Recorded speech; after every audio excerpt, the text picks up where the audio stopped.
I would have to say, and I didn't say this to him. I saw him a couple of weeks ago, but maybe I would have liked to have said it, and it kind of popped into my head afterwards.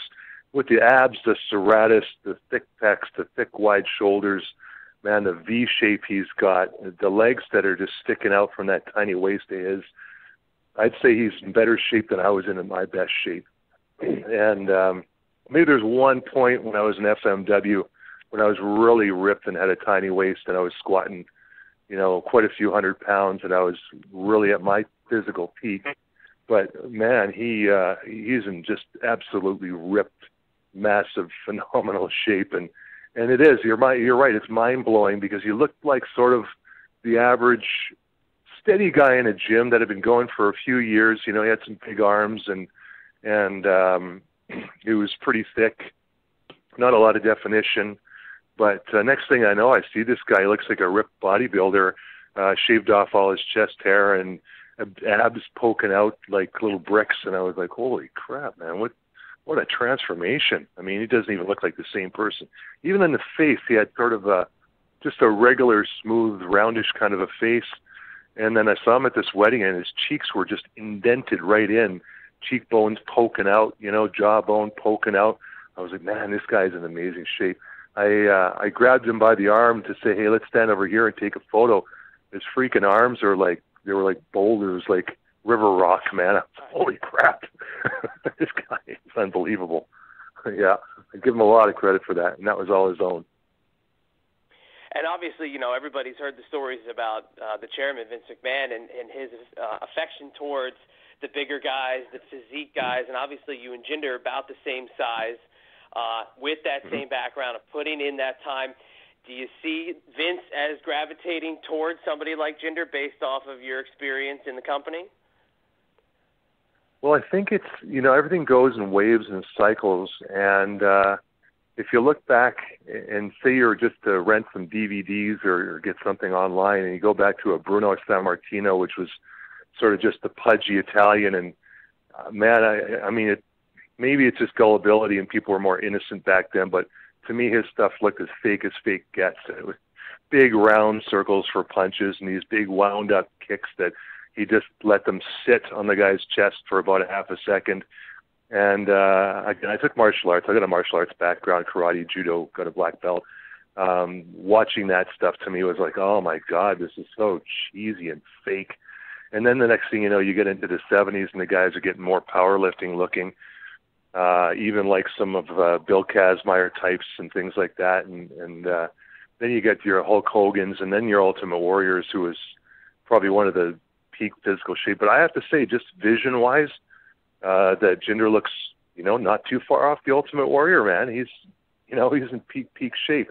But for a while, because of all the drug issues and the guys dropping like flies, like I could tell you probably 20 names of guys that I've been on the road with that are all dead now.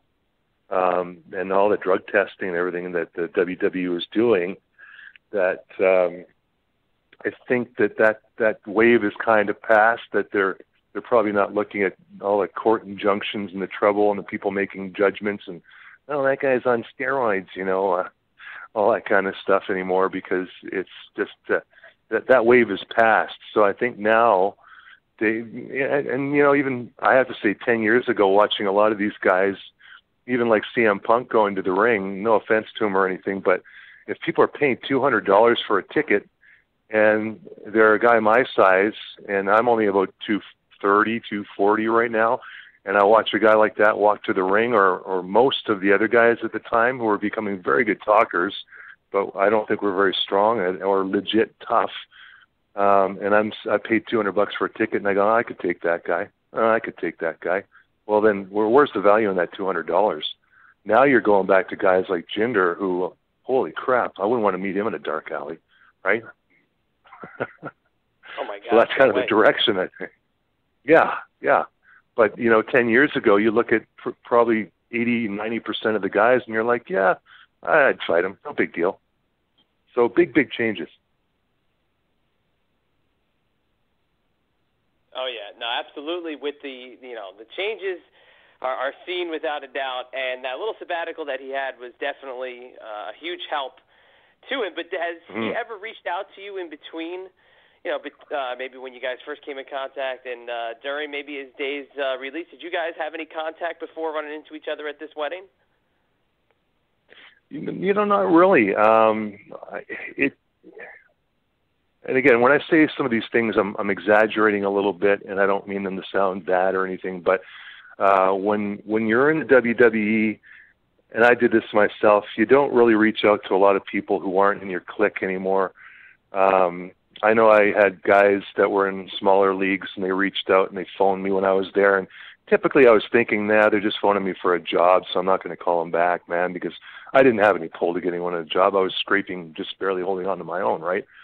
But, it's a very elite or elitist kind of an attitude, and I didn't try too hard to get in touch with him, but I think I tried once or twice, and he didn't get back to me. And, there's a lot of focus, a lot of determination that goes into that, and if you're starting to slip, where I knew I was with the Razor Ramon character, I knew when my contract was going to be up after that year that they probably weren't going to renew me, and I wasn't in a real happy place. I was thinking, oh, my God, what am I going to do now? And if I had a trainer that I could have talked to at that time, I wouldn't have reached out and said, yeah, God, I think my career's just about over here and I don't know what to do.